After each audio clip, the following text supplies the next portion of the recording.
तेरी लीला कौन समझे, तू तो अपरंपार है। एक दृष्टि से तेरे दुखियों का बेड़ा पार है। तेरी लीला कौन समझे, तू तो अपरंपार है। एक दृष्टि से तेरे दुखियों का बेड़ा पार है। दुख में सुख रहता है तो हमको नया कुछ भी नहीं। मौज को क्या जीव जाने, दुविधा का सिर भार है। तेरी लीला कौन समझे, तू तो अपरंपार है। एक दृष्टि से तेरी दुखियों का बेड़ा पार है। दुख में सुख रहता है चुप कर, कष्ट का परिणाम सुख। बंध में मुक्ति की छाया, मुक्ति बंधाकार है। तेरी लीला कौन समझे, तू तो अपरंपार है। एक दृष्टि से तेरे दुखियों का बेड़ा पार है। राधा स्वामी पूरे सतगुरु ने बताया भेद को, मन में अब चिंता नहीं, सुखदाई यह संसार है। राधा स्वामी पूरे सतगुरु ने बताया भेद को, मन में अब चिंता नहीं है, सुखदाई यह संसार है। तेरी लीला कौन समझे, तू तो अपरंपार है। एक दृष्टि से तेरे दुखियों का बेड़ा पार है। राधा स्वामी महाराज जी। राधा स्वामी। गुरुदेव जगत व्याप्तम ब्रह्म विष्णु शिवात्मकम, गुरु परतरम नहीं किंचित, तस्मै श्री गुरुवे नमः।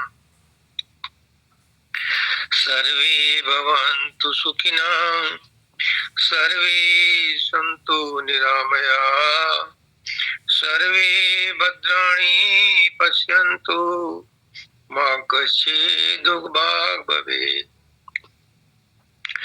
ईशावास्यम् इदं सर्वं यत् किञ्चित् जगत्यां जगत्, तेन त्यक्तेन भुञ्जिता मा गृधः कश्चित् धनम्। परम पुरुष पूर्ण धनी मालिक कुल हजूर पुष्करनाथ जी महाराज की पवित्र आत्माओं, सभी सत्संगी भाइयों बहनों माताओं बच्चों बुजुर्गों सबको राधा स्वामी।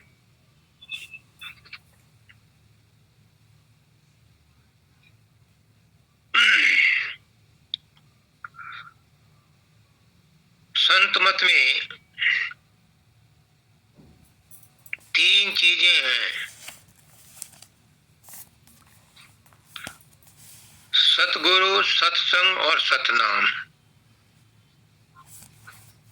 कोई पोथी नहीं, कोई किताब नहीं, कोई कानून नहीं, कोई नियम नहीं, कोई यम नहीं, कोई प्राणायाम नहीं, कोई ध्यान नहीं, कोई समाधि। ये सब चीजें भी जरूरी हैं, लेकिन अगर संत मत की 3 चीजों पर कोई जिज्ञासु सच्चे मन से चले तो उसे कुछ करने की जरूरत नहीं।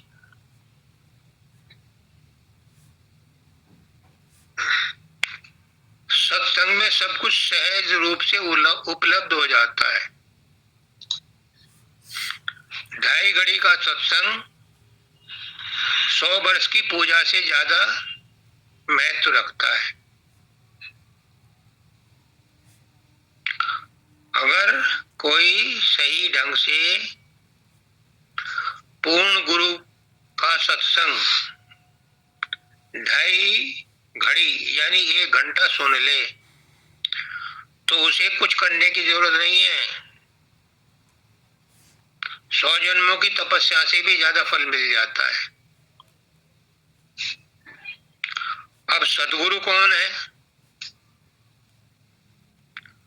सत्संग क्या है और सतनाम क्या है?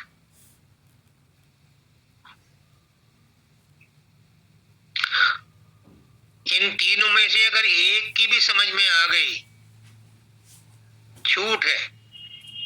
तीनों याद मत करो, एक को याद कर लो। चाहे सदगुरु को समझ लो तो बेड़ा पार, सदगुरु समझ में नहीं आ रहा तो सत्संग समझ लो, बेड़ा पार। और दोनों चीज समझ में नहीं आ रही तो सतनाम को समझ लो। संत मत में कितनी फ्रीडम दी है।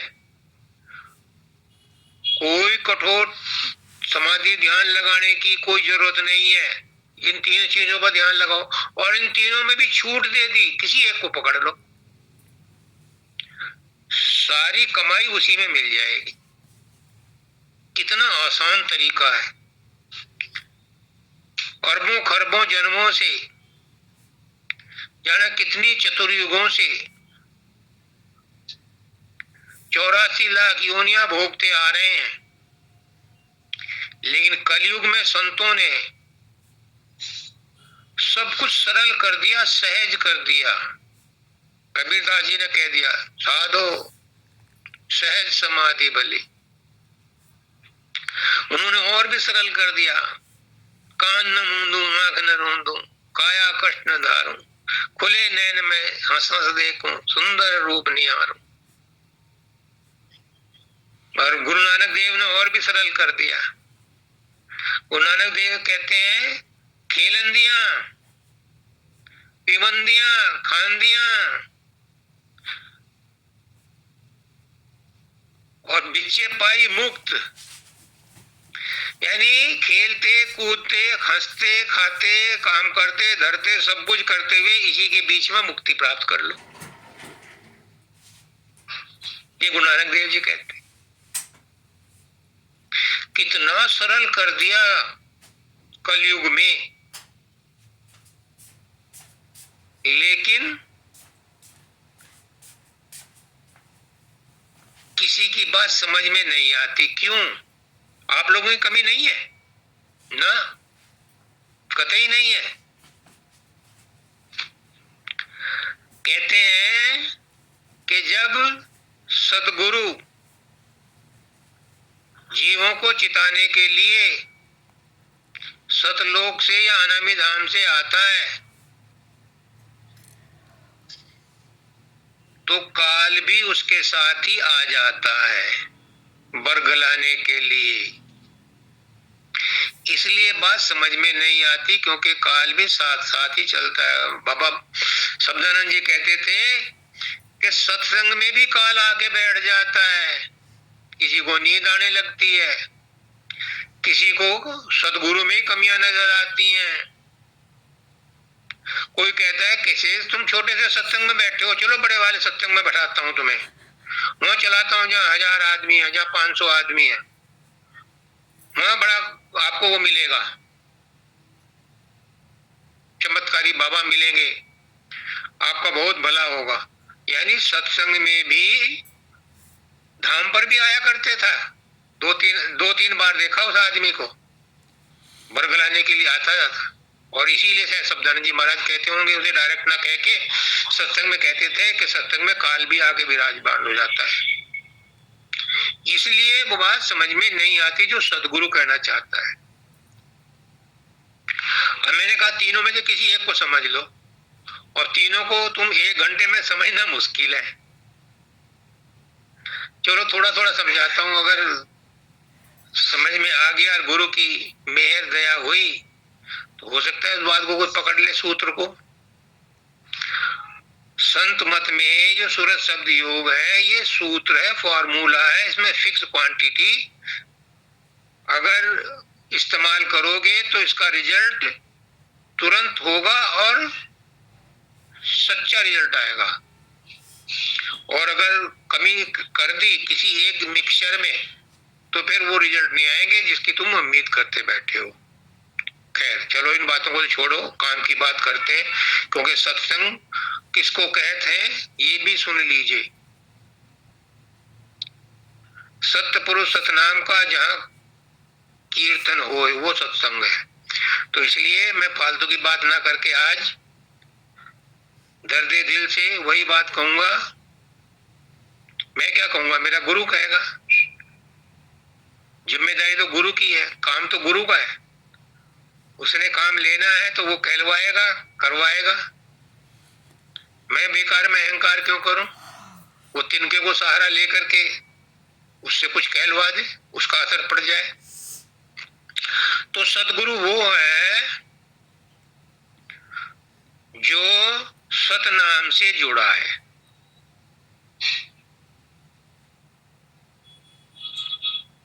जो मालिक से जुड़ा है, सतनाम मालिक का है।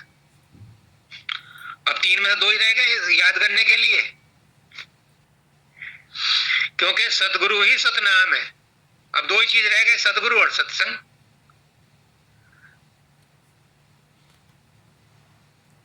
सतगुरु सतनाम से ही जुड़ा है। अगर तुम सतगुरु से जुड़ गए तो बिजली का करंट तुम्हारे अंदर आ ही जाएगा। अगर मैंने बिजली का करंट पकड़ रखा है, मुझे बिजली का करंट लगा हुआ है, तो मुझे जो छुड़ाने आएगा उसको बिजली का करंट लगेगा ही। इसलिए क्या करते हैं कि लोग बाग सत्संग में लेट आते हैं। लोग बाग सत्संग में आने के बाद इधर उधर की बात करते हैं ताकि ध्यान बंटता रहे, गुरु की बात दिमाग में ना बैठे। लोग बाग शमशान घाट में जाते हैं, वो बहुत बढ़िया मौका होता है वैराग्य पैदा होने का।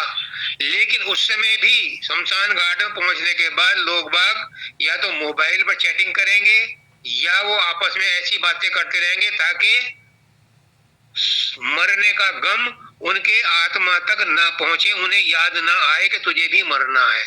उस बात को टालने के लिए वो उसको तरह तरह के हथकंडे अपनाते हैं, तो वो चांस भी खो देते हैं। ऐसे ही सत्संग में सदगुरु जो ऊंचे देशों की बात बताता है, ऊंचे लोगों की बात बताता है, सतपुरुष से मिलने की युक्ति बताता है, सतनाम को प्राप्त करने की युक्ति बताता है, उसको पकड़ने से चूक जाते हैं, क्योंकि दिमाग में संसार भरा रहता है। और प्रेम गली अति सागरी तामे दोन समय। सत्संग में या तो गुरु की बात को सुन लो या संसार को याद कर लो, एक ही बात रहेगी, 2 रह नहीं सकती। क्यों? मन में तो एक साथ कई बातें आ सकती हैं। देखो एक नुक्ता है, मन में तो तुम एक साथ कई बातें सोच सकते हो। जैसे मल्टीटास्किंग करते हैं, गाड़ी चला रहे हैं, फोन पर भी बात कर रहे हैं, गाना भी सुन रहे हैं, खाना भी खा रहे हैं और ड्राइविंग भी कर रहे हैं, चैटिंग भी कर रहे हैं। वो तो मल्टीटास्किंग चल जाती है। तो मन के साथ ही तुम काम कर रहे हो, तो मन में मल्टीटास्किंग की फैसिलिटी है। लेकिन मन से भी एक सुपीरियर चीज है तुम्हारे किट में, वो है चित। चित एक समय में एक ही जगह रहता है, कैपेसिटी बहुत है, मन से सुपीरियर है, लेकिन ये एक समय में एक ही चीज को ग्रैस्प करता है।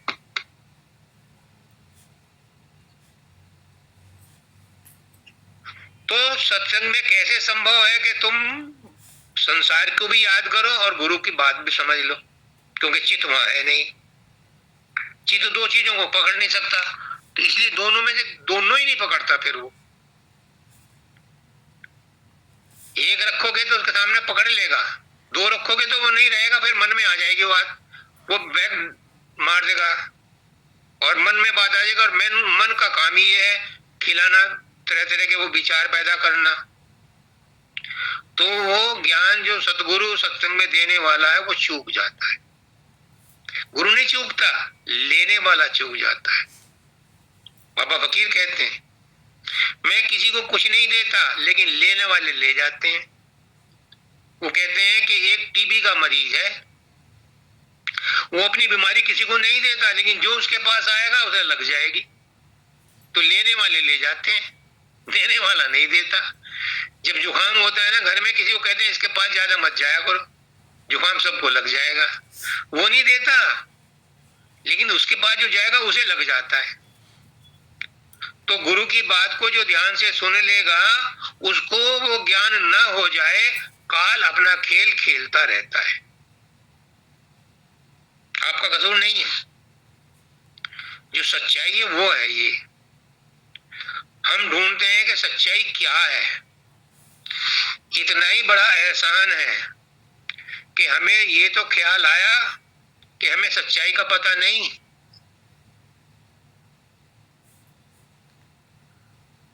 नाइन्टी परसेंट क्या 99% आदमी को ये ख्याल ही नहीं आता कि सच्चाई की जरूरत है और सच्चाई क्या है। वो तो जिस चीज में जिस काम में मस्त है उसी को सच्चा समझ रहा है, झूठ को ही सच समझ करके पकड़े हुए हैं। हजूर पुष्करनाथ जी कहते हैं हमारी परेशानी ये है, हम झूठ को ही सच समझ के पकड़े हुए हैं, सच का हमें ख्याल ही नहीं आता। और वो कहते हैं सच और झूठ को समझना कोई मुश्किल काम नहीं है, कोई किताब भी ज्ञान नहीं है, कोई पुस्तक नहीं पढ़नी। जो इन आंखों से दिखाई देता है, इन कानों से सुनाई देता है, जो इस जबान से बोला जाता है, वो सब झूठ है। और जो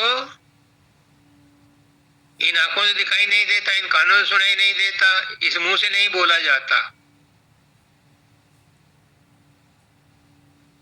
वही सच है। अब बताओ, हम जो भी जिंदगी में आज तक करते आए, अपने आप एनालिसिस करो। क्या हमने इन आंखों के देखे हुए की बात नहीं सोची, इस मुंह से कहे हुए की बात नहीं सुनी, इन कानों से सुनी हुई बात पर गौर नहीं किया? तो फिर हम कहाँ रहे? असत में ही रहे, संसार में ही रहे, सत की तरफ नहीं मुड़े। गुरु बताता है कि सत की तरफ कैसे मुड़ना है। वो कहते हैं बाहर मुखी से अंतर्मुखी हो जाओ। ये सत्संग की महिमा है। कान में नहीं बताता, किसी के सरेआम डंके की चोट पर बताता है। कबीरदास जी तो कह गए धर्मदास को, धर्मदास तो ये लाख दो आई, सार भेद बाहर नहीं जाए। और स्वामी जी महाराज ने भी कह दिया कि वो तुझे कहीं अलग में, संत को पता है लेकिन तुझे अलग में कहेगा। लेकिन बाद में संतों ने इसको खुलेआम सरेआम उजागर कर दिया। पुष्करनाथ जी महाराज ने कह दिया कि सत वो है जो इन आंखों से दिखाई नहीं देता, इन कानों से सुनाई नहीं देता, इस मुंह से बोला नहीं जाता, वो सच है। और उसी को वेद कहते हैं नेति नेति नेति, ये नहीं ये नहीं ये नहीं। तो आखिर क्या है वो? अगर ये नहीं है, ये नहीं है, ये नहीं है, सब कुछ नहीं है, इसका मतलब वो कुछ नहीं है। तो मानव दयाल जी कहते हैं कि वो कुछ नहीं कहने का मतलब ये है कि उसके बराबर कोई कुछ नहीं है, सब कुछ उसी से निकला है। तो तुम जिसका उदाहरण दे रहे हो वो उसके बराबर है ही नहीं, फिर वो क्या है? छांदोग्य उपनिषद का कवि कहता है, हजूर शब्दानंद जी महाराज ने मुझे एक दिन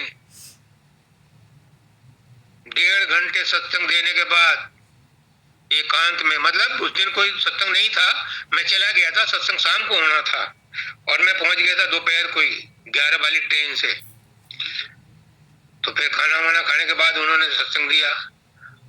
1.5 घंटे के बाद उन्होंने कहा जो छांदोग्य उपनिषद के कवि ने कहा था, तत्त्वमसि, वो तू है जिसे तू ढूंढ रहा है, जो सत्य को ढूंढ रहा है, जो आंखों से नहीं देखा जा सकता, कानों से नहीं सुना जा सकता, मुंह से नहीं बोला जाता, वो तू स्वयं है।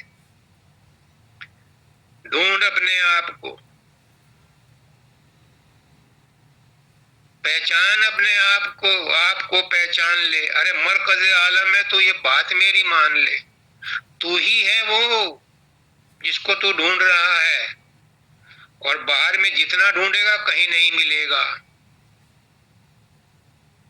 बाहर में भी है लेकिन तुम उस पर विश्वास नहीं करोगे। अगर कोई कहता है कि मैं कर लूंगा, मुझे बताओ कहाँ है, मैं कहता हूँ गुरु के अंदर है, तेरी माँ के अंदर है, तेरे बाप के अंदर है, तेरे भाई के अंदर, ढूंढ उसके गुरु को वहीं ढूंढ। शब्दानंद जी के पास एक वकील आया छेरा में, सत्संग देने के बाद कहा, वो बहस करना चाह रहा था शब्दानंद जी से कि आपने सत्संग तो बहुत अच्छा दिया, कि आपने भगवान को देखा है? उन्होंने कहा हाँ देखा है, मैं उससे बात भी कर रहा हूं। तू भगवान है, कर झूठ अपने आप को साबित कि तू भगवान नहीं है। अब वो तो बहस करने आया था, उनके पैर पड़ गया। तो किससे बात कर रहे हो? पुष्कर जी कहते थे लाओ जी भगवान को, हम उसकी पूजा करेंगे। मैं कहां से लाऊंगा भगवान को? अपने आसपास जितने तेरे रिश्तेदार हैं उनको भगवान मान ले, नौकर चाकर को भगवान मान ले, बीवी को भगवान मान ले, और नहीं तो गुरु को भगवान मान ले। देख मिलेगा कि नहीं मिलेगा। और अगर तू इस बात से कन्विंस है तो अंदर चला जा, अंदर में घुस जा। बाहर में विश्वास नहीं करता तो अंदर में घुस, लेकिन अंदर में वही घुसेगा जिसे बाहर वाले गुरु पर विश्वास होगा। अंदर का रास्ता और मुश्किल है, कठिन है। अंदर में बहुत बड़ा संसार है, बाहर का संसार तो छोटा है। सूक्ष्म संसार तो उससे भी ज्यादा बड़ा है, और कारण संसार तो उससे भी ज्यादा बड़ा है। मिर्च एक स्थूल है, उसको खाओगे तो एक आदमी का ही मुंह जलेगा, लेकिन उसे गैस पर रख दो तो जितने घर में प्राणी है सबको असर देगी, चाहे 10 हो या 20 हो, सबको प्रभाव पड़ेगा उसका। ऐसे ही सूक्ष्म जितना होता जाता है उसका वॉल्यूम बढ़ता जाए, तो अंदर में बहुत कुछ भरा पड़ा है। पर गुरु कहता है कि उस भरे हुए में भी तुम्हें रास्ता मिल सकता है, अगर तुम गुरु की बात को मान लो, बाहर वाले गुरु की बात को मान लो, तो तुम्हें अंदर का रास्ता मिल जाएगा। अब कहते हैं हम तुम्हारे पर बहुत विश्वास करते हैं, गुरुदेव आपको बहुत विश्वास है, पूरा समर्पण है, लेकिन अपने अंदर में देखो कि कितना समर्पण है। एक छोटी सी बात बताता हूं। एक नट था, नट, वो अपनी कला दिखा रहा था।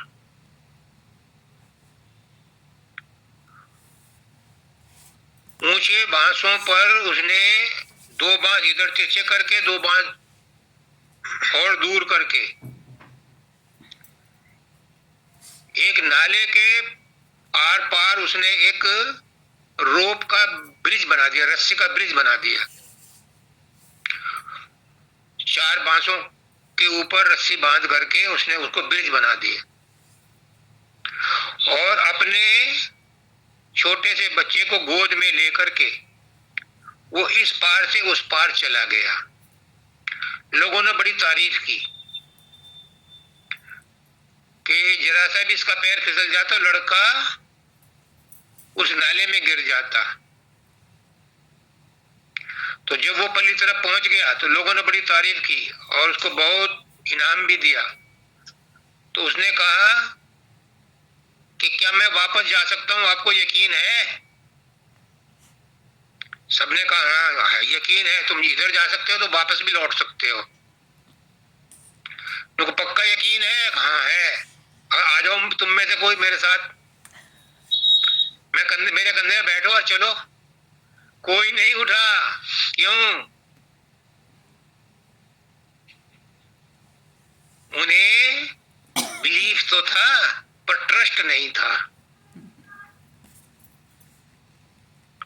अपनी जान जब खतरे में पड़ती है तो वो ट्रस्ट खत्म हो जाता है।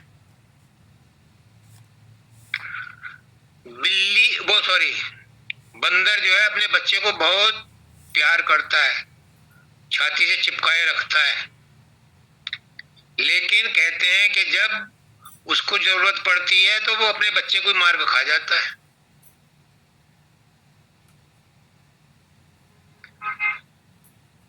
इसलिए इस बात पर विश्वास करना कि गुरु तुम्हें तार देगा। अगर इतना पक्का विश्वास है तो तार देगा।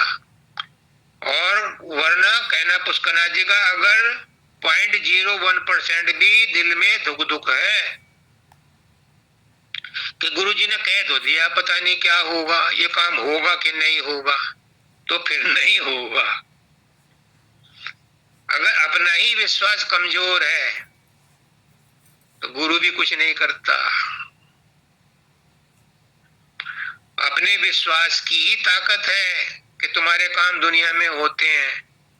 अगर अपने विश्वास में कमी है तो कोई नहीं होता। मेरे पिताजी कहा करते थे मुझे कि रोते गए मरो की खबर लाए।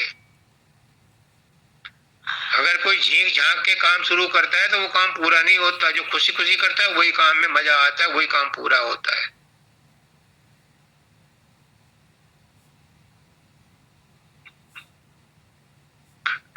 ये गुरु के अंदर विश्वास क्यों जमा नहीं होता, क्यों नहीं मतलब हम गुरु पे विश्वास कर पाते जितना करना चाहिए। हमें पहली बात तो उस पर यकीन ही नहीं है कि वो परमात्मा है, हम उसे मनुष्य मानते हैं।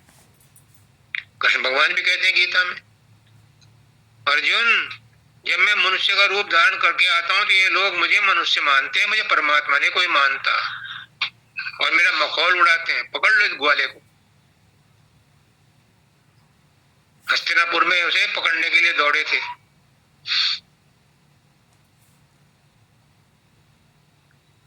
तो गुरु पर कोई इसलिए विश्वास नहीं करता कि वो हम जैसा है। ये कैसे भगवान हो सकता है? पुष्करनाथ जी के यहाँ उनके गुरुजी रहते थे, उनके भाई आए, 5-6 भाई हैं वो। कहने लगे अंदर कौन है? अब हमारे गुरुजी हैं। वो उनसे मिलने गए, बाहर निकल गए। ये कैसे गुरु हो सकता है? तो हमारे साथ पढ़ता था, हमसे जूनियर था। जो जूनियर था उनके साथ पढ़ता, वो गुरु नहीं हो सकता। इसलिए गुरु पे कोई विश्वास नहीं करता।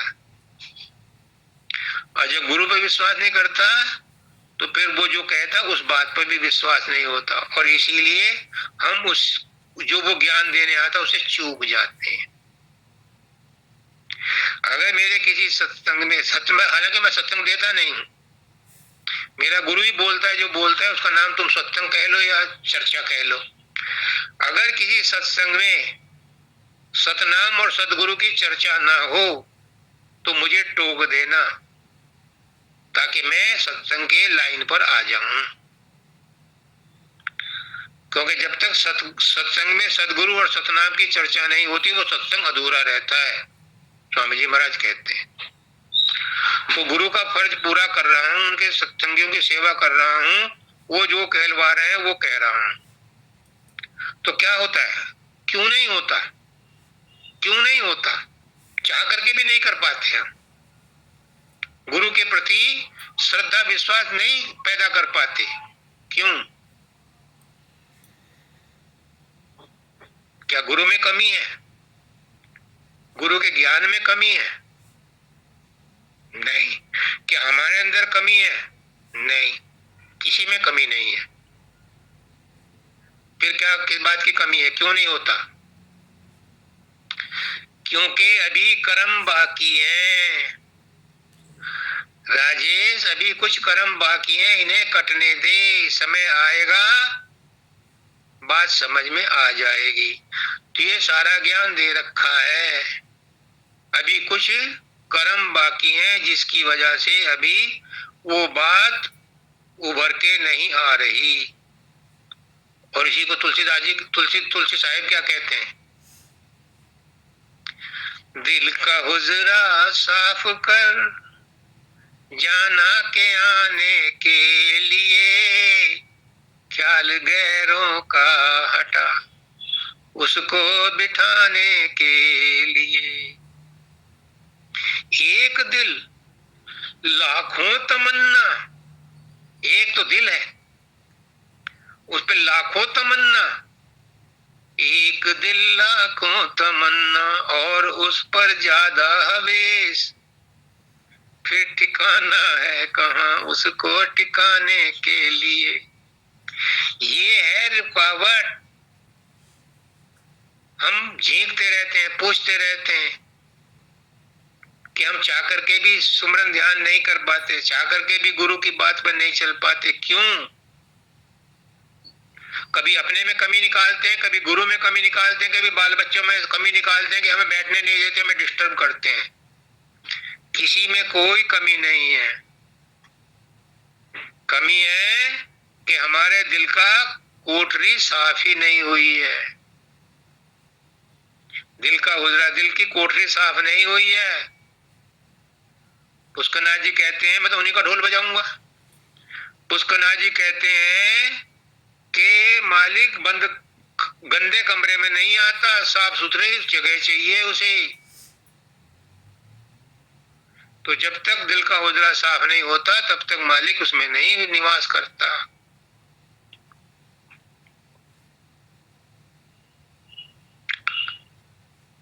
और जितनी आशाएं, वासनाएं, तृष्णाएं, कामनाएं, लोभ, काम, क्रोध, मोह हमने अपने अंदर भर रखे हैं, उसमें गुरु के अमृत वचन भी जहर ही बन जाते हैं। यानी उनका असर नहीं होता, वो बाहर से बाहर ही कूड़े की तरह फेंक दिए जाते हैं। जैसे छाछ से पहले छाछ में अनाज को साफ करते थे तो कूड़ा करकट आगे निकल जाता था, ऐसे ही गुरु के वचन छाछ के आगे फटक दिए जाते हैं, क्योंकि अंदर गंदगी भरी पड़ी है, वो उन वचनों को अंदर घुसने नहीं देती। और आज राजा का क्या प्रश्न है? तेरी लीला कौन जाने, तू तो अपरंपार है। इस शब्द में एक चीज तो तय है, क्या? कि जो भक्त है अपने भगवंत को अपने से सुपीरियर मान रहा है। तेरी लीला कौन जाने, ये लीला कौन है? कई बार मैं मजाक में कहता था पुष्करनाथ जी से, शब्दानंद से कभी मजाक नहीं करी मैंने, क्योंकि बड़े गंभीर टाइप के और हार्ड टास्क मास्टर थे, बहुत प्यार करते थे, लेकिन अनुशासन हीनता बर्दाश्त नहीं करते थे। कई बार मेरे हाथ से उन्होंने माइक छीना है सत्संग देते हुए, और कहा करते थे बेकार समय व्यतीत करो, ये समय नहीं मिला गंवाने को, फालतू की बात उल्टी सीधी मत करो। कई बार छीना उन्होंने। वो बर्दाश्त नहीं करते थे, जीरो टॉलरेंस थी उनके अंदर, लेकिन प्यार बहुत करते थे। तो लीला क्या, मैंने पुष्कना जी से पूछा, उन्होंने कहा यार तू राजेश बार बार लीला लीला करता है, मुझे बता दो सही कैसी मेरी लीला कहाँ रहती है, मैं तो देख लूं उसे, तभी तो तुझे बताऊंगा उसके बारे में। आज बता रहे हैं, सुन लो कि तेरी लीला कौन जाने। कौन है वो लीला? उसी लीला को राधा कहा है स्वामी जी ने। जो राधा स्वामी नाम जपते हो, इसमें राधा जो है वही लीला है। अभी शब्द में क्या है, तेरी लीला कौन जाने। तेरी राधा को कौन पहचान सकता है? तू भी अपरंपार है और तेरी राधा भी अपरंपार है। तेरी माया भी अपरंपार है, तू भी अपरंपार है। कौन जान सकता है? किसकी हिम्मत है? राधा का भेद खोल दे। राधा का भेद स्वामी ही खोल सकता है, और स्वामी है गुरु, गुरु ही खोल सकता है। लेकिन कोई राधा बन के तो जाए, तभी तो भेद खोले।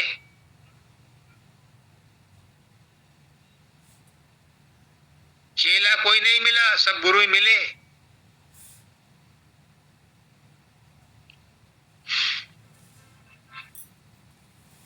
आनंद त्यागी जी गाते थे इस कविता को, तो तेरी लीला कौन समझे, तू तो अपरंपार है। उसकी लीला को कौन समझ सकता है, उसकी राधा को कौन समझ सकता है? इस राधा ने, एक बूंद ने, धारा की एक बूंद ने कोटि कोटि ब्रह्मांडों की रचना की है। उसको कौन समझ सकता है? ब्रह्मा विष्णु महेश भी थक गए, हार गए, उन्हें भी नहीं मिली। ब्रह्मा विष्णु महेश को तो अपने बाप का पता तक नहीं चला, निरंजन का। आद्या ने वो भी छुपा के रखा था, अष्टांगी ने। आज बताता हूं कहां रहता है निरंजन। मैंने परसों बताया था वंदिता को, वो भंवर गुहा में रहता है, और सारे जो है ना ब्रह्मांड का कर्ता धर्ता ब्रह्म जो है वो त्रिकुटी में रहता है, और उसका निरंजन का जूनियर और ब्रह्म का सीनियर महाशून्य में रहता है, पर ब्रह्म।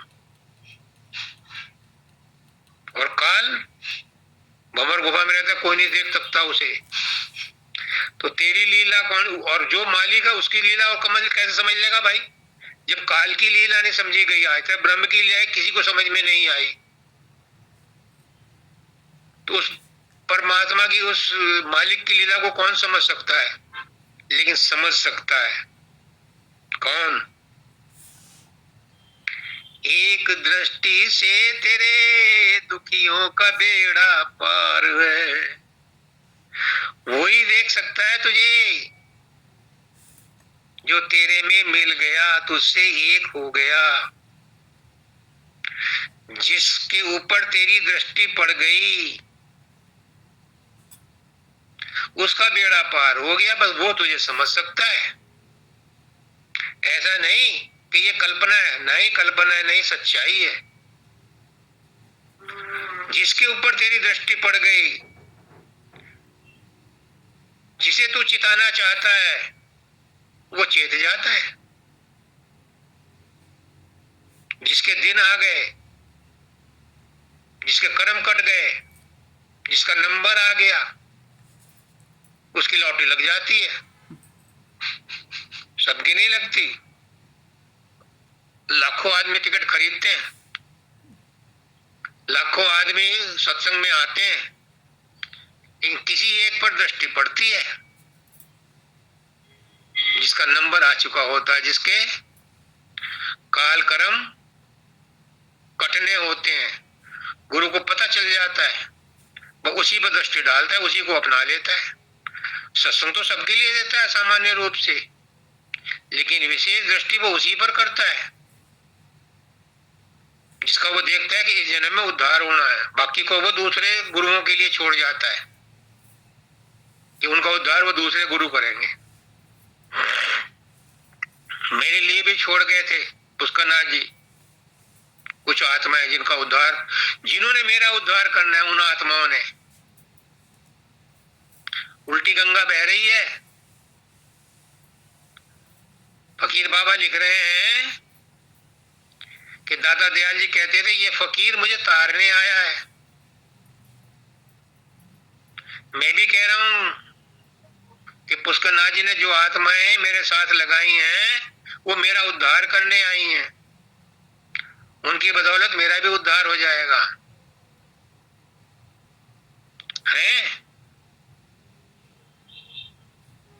है ऐसी आत्माएं हैं जिनका उनके समय में नहीं हो पाया और वो इसके द्वारा करवाना चाहते हैं।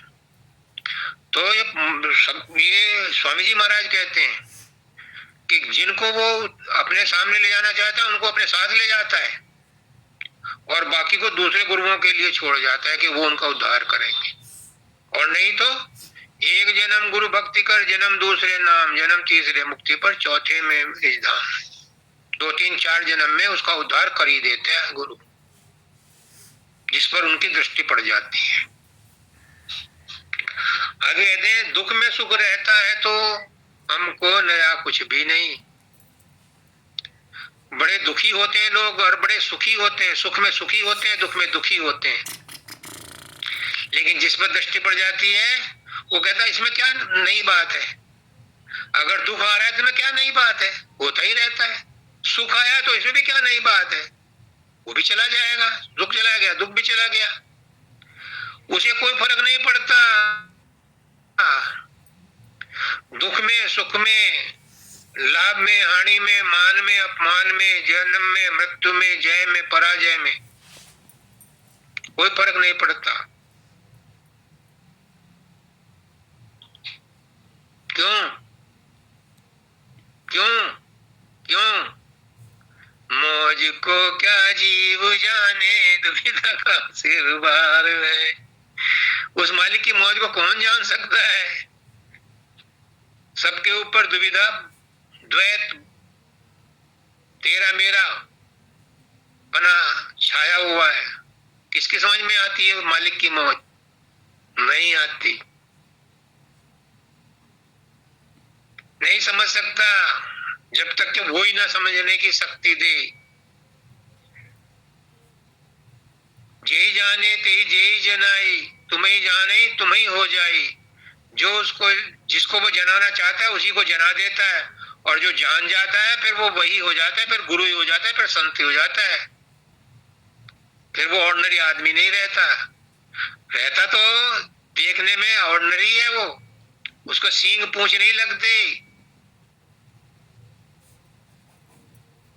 रहता वो ऐसा ही है, लेकिन वो स्थित प्रज्ञ हो जाता है। पुष्करनाथ जी कहते हैं संसार से ऊपर उठो। ऊपर उठने का मतलब स्प्रिंग लगा करके नहीं, या ऊंचे मचान पर बैठ के नहीं, या 20वीं 25वीं मंजिल में बैठ के नहीं, या 100वीं मंजिल में बैठकर संसार से ऊपर उठना नहीं है। संसार से ऊपर उठने का मतलब है संसार के बारे में मत सोचो। संसार में जो हो रहा है उसे होने दो, उससे अपना संबंध मत स्थापित करो, तो तुम्हें प्रभावित नहीं करेगा। तुमने संसार से संबंध जोड़ा, जिस चीज से भी जोड़ा, वही दुख का कारण बनेगी। क्यों? दुख में सुख रहता है छिपकर, कष्ट का परिणाम सुख। दुख में ही सुख छिपका रहता है और सुख में दुख छिपा रहता है। जिसको आज सुख है वो कष्ट अवश्य आएगा, क्योंकि हर सुख के पीछे कष्ट है, दुख है। एक गाना था वो कि दुख तो अपना साथी है। सुख के दिन तो कभी कभी आते हैं, दुख तो हमेशा ही साथ रहता है। कोई गाना था, फिल्मी गाना। तो ये कहते हैं दुख में सुख रहता है छुप कर, कष्ट का परिणाम सुख। जो कष्ट है उसके बाद जब तूफान आता है तो बहुत कष्ट होता है, लेकिन उसके बाद जब शांत हो जाता है तो बड़ा सुख मिलता है। तो कष्ट के बाद सुख आता है और सुख के बाद दुख आता है।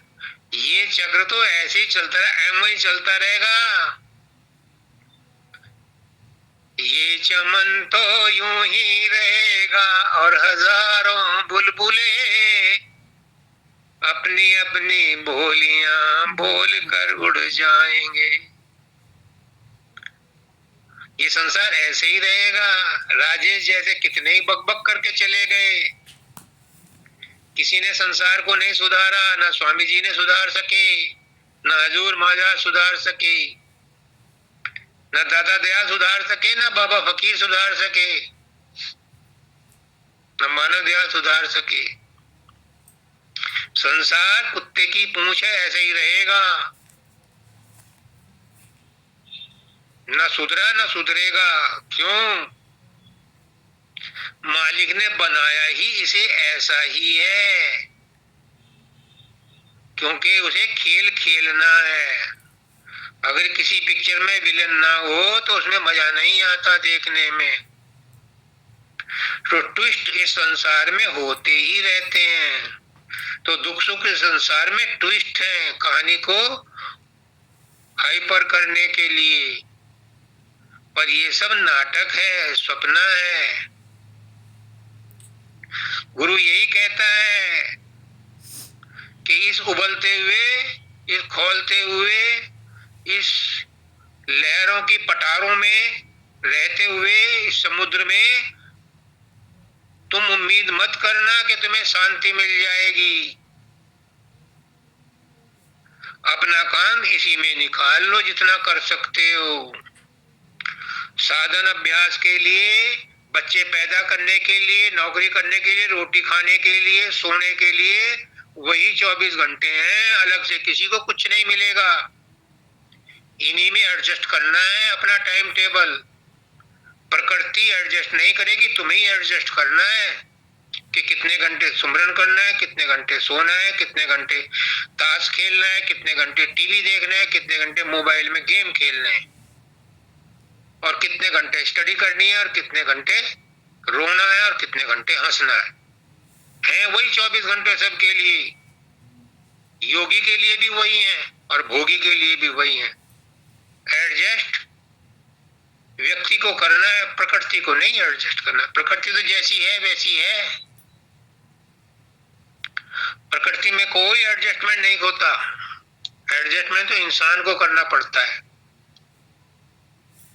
क्यों? कि ये जिंदगी ही एडजस्टमेंट है। बिना एडजस्टमेंट के जिंदगी चलती नहीं। चाहे घर में हो, चाहे दुकान पे हो, चाहे दफ्तर में हो, चाहे स्कूल में हो, एडजस्टमेंट तो सब जगह करने ही पड़ते हैं। और एडजस्टमेंट कौन करता है? परिस्थितियां कभी किसी के साथ एडजस्टमेंट नहीं करती, इंसान को ही करना पड़ता है। समय सबको मिलता है तकदीर को संभालने के लिए, लेकिन समय दोबारा किसी को नहीं मिलता है, एक ही बार मिलता है। जो समय मिल गया उसने सुधार लिया तो सुधार लिया, नहीं सुधारा तो दोबारा समय नहीं मिलता। तकदीर तो सबको मिलती है, लेकिन समय नहीं मिलता दोबारा संवारने के लिए, सुधारने के लिए। जो समय है इसी में एडजस्ट कर लो, इसी में सुधार कर लो। आप सोचो कि मन शांत हो जाएगा तब साधना करूंगी, पॉसिबल नहीं है। इसी चंचलता में, इसी विकलता में, इसी घबराहट में, इसी हलचल में, इसी भाग दौड़ में अपने साधना का भी समय निकालना है, घर के कृत्यों का भी समय निकालना है। यहाँ तो कम है। फॉरेन में देखो 24 घंटे उनके ऐसे बटे हुए हैं कि आधा घंटे का भी कहीं लीवरेज नहीं है। बच्चे को स्कूल भी छोड़ना है, नौकरी भी करनी है, फिर खाना भी खाना है, फिर ये ओवर टाइम भी करना है, ये करना है। सारी चीजें वो मैकेनाइज्ड हैं, जैसे रोबोट हो, इस तरह की जिंदगी है में। लेकिन वहां पर भी संत हैं, वहां पर भी शांति मिल जाती है जिनको चाहिए, क्योंकि शांति बाहर में नहीं है, शांति अपने अंदर में है। अपनी आत्मा से जुड़ो तो शांति मिल जाती है। और एक मजे की बात है, 24 घंटे हम भाग दौड़ में रहते हैं, टेंशन में रहते हैं। नींद में भी हम टेंशन में ही है, स्वप्न ही देखते रहते हैं। गाड़ी नींद तो घंटे भर की आती है। लेकिन एक मजे की बात है कि 1 घंटे की गाड़ी नींद में सारी ऊर्जा रिचार्ज हो जाती है, अगले दिन के लिए फिर तैयार हो जाता है उसकी बॉडी सब कुछ झेलने के लिए। अगर किसी को 1 घंटा गहरी नींद ना आए तो हॉस्पिटल जाना पड़ेगा, नींद की गोलियां भी काम नहीं करेंगी। तो ये मालिक की बहुत बड़ी दया है हमारे ऊपर कि वो 24 घंटे में हमें रिचार्ज करने की ऑटोमेटिक फ्री सर्विस प्रोवाइड करता है। नींद में हम रिचार्ज हो जाते हैं। ये बहुत बड़ी हमारे ऊपर दया है। कहते हैं मालिक दया करो, अरे वो दया कर रहा है, तुम जिंदा हो, ये दया क्या कम है? तुम्हें मुसीबतें आ रही हैं, क्या ये दया कम है? वो जानबूझ करके मुसीबतें भेज रहा है।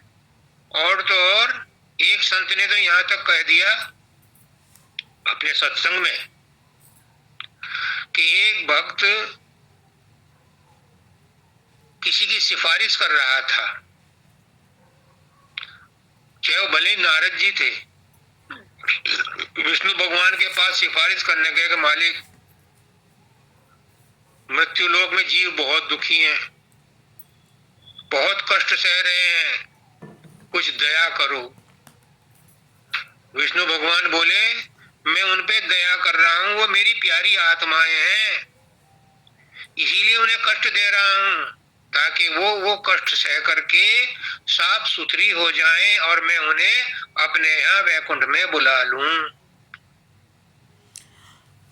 और तुझे ज्यादा तरस आ रहा हो तो तू ले आ, जितनी आत्माओं को ले आएगा तू उन्हें वैकुंठ भेज दूंगा, जा ले आ। जो तड़प रही हैं, जो परेशान है, ले आ। नारद जी यहाँ आए, उन्होंने एक टीचर से कहा मास्टर जी नमस्ते। नमस्ते भाई, अब तो बहुत बूढ़े हो गए, 80 साल के हो गए, ट्यूशन भी पढ़ाने को नहीं मिलते, बच्चे भी नहीं आते आपके पास, स्वर्ग चलोगे? उसने कहा यार मैंने पढ़ाया तो था, स्वर्ग पढ़ा भी था कि स्वर्ग नाम की कोई चीज है, चलता हूँ, चलूंगा जब तुम कह रहे हो तो। लेकिन क्या वहां बच्चे मिलेंगे ट्यूशन पढ़ाने को? वहां कुछ नहीं मिलता, फिर मैं नहीं जाता। एक सेठ जी के पास गए, सेठ जी से कहा अब तो पोते पड़ोते हो गए, अब तो बैठे बैठे भी मक्खियां ना उड़ती तुमसे, चलो तुम्हें स्वर्ग ले चलूं। उसने कहा कि स्वर्ग तो मैं जाऊंगा, लेकिन एक बात बता, वहां मेरा पैसा ब्याज पे चढ़ेगा? नहीं चढ़ेगा, वहां कुछ ऐसा सिस्टम नहीं है, अब पे मैं नहीं जाता। एक सुअर मिला, सुअर को कहा तू कहाँ गंदगी में पड़ा रहता है, चल तुझे स्वर्ग ले चलता हूँ, वहां बड़ा आराम ही आराम, ऐसो आराम है। चलो चल दिए, थोड़ी दूर चले, वहां बिस्टा खाने को मिलेगी, ऐसा कुछ नहीं है, पे मैं नहीं जाता। कोई नहीं आया, नारद जी लौट के खाली हाथ गए। इसलिए विष्णु भगवान ने कहा कि मैं उन्हें कष्ट दे रहा हूं ताकि वो कष्ट सह करके, दुख सुख थपेड़े चपेटे खा करके काल उन्हें पटक पटक करके साफ कर रहा है, धो रहा है, उन्हें कष्ट दे रहा है, वो साफ हो जाए और फिर मैं उन्हें वैकुंठ बुलाऊं। तो भाग्य समझो, भाग्यवान समझो अपने आप को जिनको कष्ट होता है। समझ लो भगवान उनसे प्यार करता है, उनको कष्ट दे करके, उनके दुख दूर करके अपने पास बुलाना चाहता है। लेकिन इसका मतलब ये नहीं कि कोई जानबूझ करके गंदे कर्म करे और फिर कष्ट उठाए, तब नहीं बुलाएगा। कहने का मतलब ये है कि उस भगवान पर भरोसा रखो। राधा स्वामी पूरे सदगुरु ने बताया भेद। अब सदगुरु के रूप में राधा स्वामी दयाल खुद आता है, मालिक खुद आता है और इस भेद को बताता है। ऐसी बताता है जैसे राजेश बता रहा है। राजेश गुरु नहीं है, लेकिन सदगुरु ऊपर से इसके द्वारा कहलवा रहा है और भेद बता रहा है। और जिसको ये भेद समझ में आता है, जिनको पुष्करनाथ जी ने वो भेद समझने की समझ दी है, समझने की समझ दी है, इस भेद को समझने की समझ दी है जिनको पुष्करनाथ जी महाराज ने, वो क्या कहते हैं, मन में अब चिंता नहीं है, सुखदाई संसार है। जिन्हें भगवान पे भरोसा हो जाता है, जिन्हें गुरु पे भरोसा होता है, वो कह रहे हैं भाड़ में जाए संसार, होने दे जो हो रहा है। अगर सुइयां चुभो रहा है तो तलवार भी चुभोने दे उसे, कोई चिंता नहीं है। जब उसके हाथ में दे दिया है सिर, जब उसके चरणों में सब भार सौंप दिया है, तो जीत तुम्हारे हाथों में और हार तुम्हारे हाथों में। अब सौंप दिया इस जीवन का सब भार तुम्हारे हाथों में। फिर वो कहता है सुखदाई संसार। फिर संसार सुखदाई लगने लगता है, फिर दुख नजर ही नहीं आता। क्यों? दुख कौन सह रहा है? दुख भी परमात्मा ही सह रहा है। सुख कौन सह रहा है? सुख भी परमात्मा ही सह रहा है। जब कृष्ण भगवान गए गंधारी के पास, तो गंधारी ने उन्हें श्राप दिया, जैसे तूने मेरे बच्चों को आपस में लड़वा के मरवाया है, तेरा भी परिवार ऐसे ही आपस में लड़के मरेगा।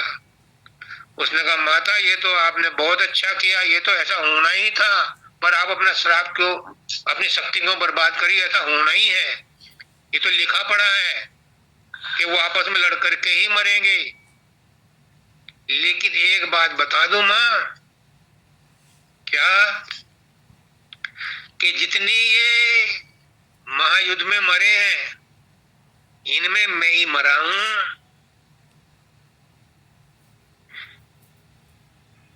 इन सबके अंदर मैं ही मरा हूं, क्योंकि सबके अंदर मैं ही मौजूद था। और जो जीवित है उनमें भी मैं ही जीवित हूं, क्योंकि सबके अंदर मैं ही हूं। तो जिसको ये बात समझ में आती है कि सब आत्माएं एक ही हैं, मेरी आत्मा तुम्हारी आत्मा अलग अलग नहीं है, जिसको ये बात समझ में आ गई, उसको सुखदायी संसार है। फिर दूसरों को थप्पड़ नहीं मारेगा, दूसरों को बुरा नहीं कहेगा, किसी की आलोचना नहीं करेगा कि वो बड़ा है वो छोटा है, उसने मुझे ये कह दिया, उसने मुझे वो कह दिया। क्योंकि जब दूसरी आत्मा है ही नहीं, सब एक ही है। करे करावे आप पे आप, मानुष के नहीं कुछ भी याद, तो फिर किसको दोष देते हो? क्यों परमात्मा को दोष देते हो? क्यों गुरु को दोष देते हो कि हमारे ऊपर नया दया दृष्टि नहीं हुई है, हमारे ऊपर नजर इनायत नहीं हुई है? अरे सब पे हो रही है। जिसकी जितनी पात्रता है, जिसके जितने कर्म है, उसके हिसाब से सब कुछ मिल रहा है। और जैसे ही उसके कर्म समाप्त हो रहेंगे, उसका मुक्ति भी उसकी उसी के साथ में होनी है। लेकिन इसका मतलब ये नहीं है, उसका नाथ जी कहते हैं, फिर उनका नाम लूंगा, कि अगर गुरु ने आशीर्वाद दे दिया कि जा तेरा उद्धार हो जाएगा, तेरी मुक्ति हो जाएगी इसी जन्म में, इसका मतलब ये नहीं है कि गुरु ने कह दिया लाओ जी शराब की बोतल, लाओ जी मुर्गा, अब तो मुक्ति गुरु ने कह दिया हो ही जाएगी, फिर जो मर्जी चाहो वो करो, ऐसा नहीं है। ऐसा नहीं हो सकता। गुरु की वचन तो अटल, मुक्ति तो होगी, लेकिन अगर तुमने गलत काम किए तो पता नहीं कितने जन्मों के बाद, कितने 84 के बाद गुरु का आशीर्वाद फलित होगा। इसलिए जो गुरु ने कहा है उतना तो करो, बाकी के गुरु जाने। गुरु की बात को मानो,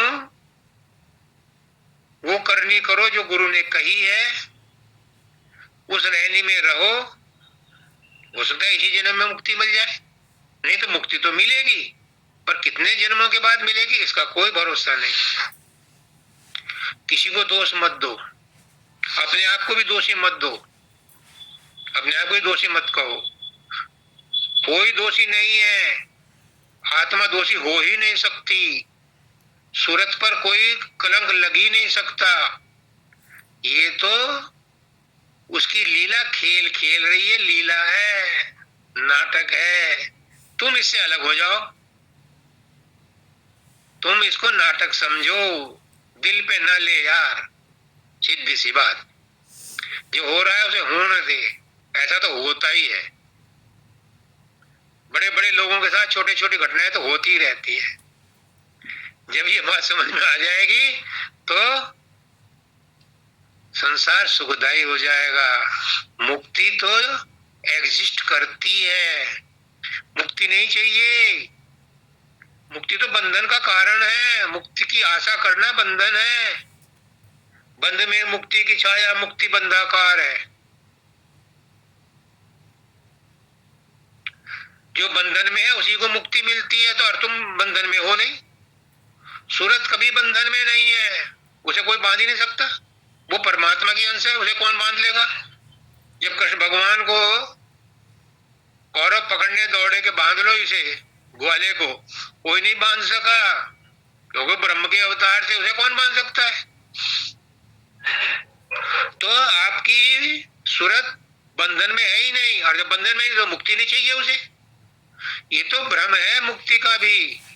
मुक्ति बंधन नहीं, मुक्ति में बंधन है, मुक्ति की आशा करना ही बंधन है। इसीलिए दाता दयाल ने वो लिखी आरती कि मुक्ति की नहीं चाह मन में भक्ति प्यारी लाग। मुक्ति नहीं चाहिए, क्योंकि मुक्ति तो उसको चाहिए जो बंधन में, और हम बंधन में है नहीं। हमारी सूरत कभी बंधन में नहीं, हमारी आत्मा बंधन में है ही नहीं।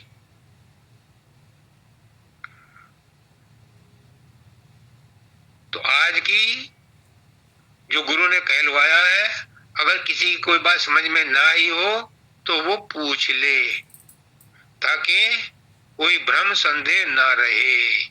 और मैं आज इसको सत्संग को यहीं समाप्त करता हूँ। सबको राधा स्वामी। राधा स्वामी करें,